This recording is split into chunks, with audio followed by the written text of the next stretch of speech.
Peggy 7.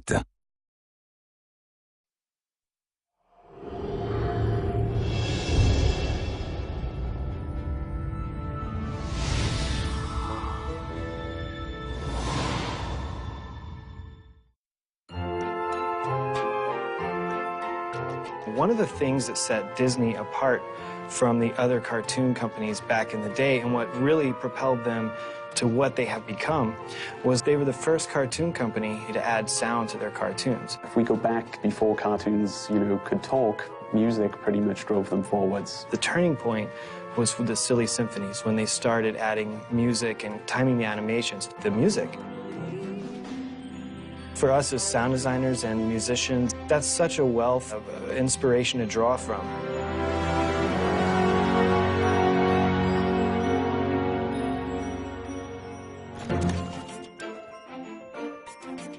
In this specific game, music is very, very important because story is so important. Story and music go very hand in hand. It's just another layer on top of everything that builds emotion and builds connection to the game. It is part of the atmosphere. It is part of the experience that we want you to have. I auditioned like dozens and dozens of composers and said, what is the Disney sound? What does it mean? Is it orchestration? Is it a musical style? I mean, what is it? Jim Dooley, he immediately got what I was trying to get at. I mean, that Disney style, he was able to describe it in ways that I almost understood, and he was able to capture it.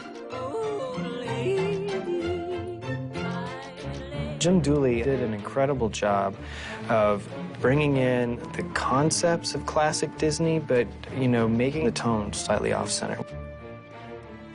This is by far the best music I've ever had in a game.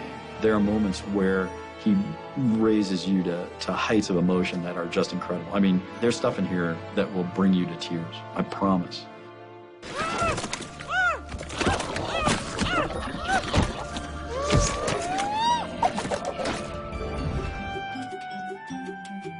I asked Jim to create a Mickey theme and an Oswald theme.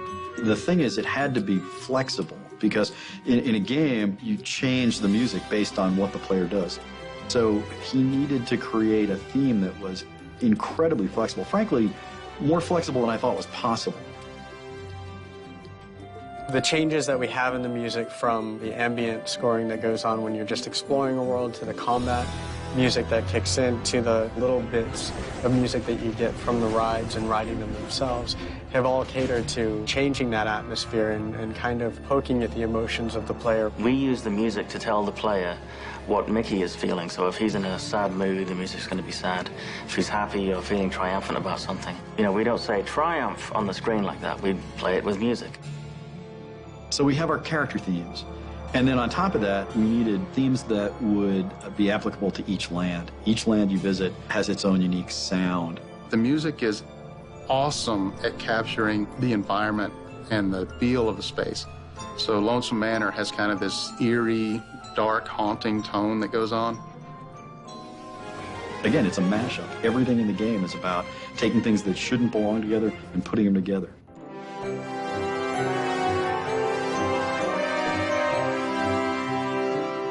The range of emotions in the score is stunning. It's not about an adrenaline rush. It's not about frowning and, being really intense. It really has become a game about smiling as you play.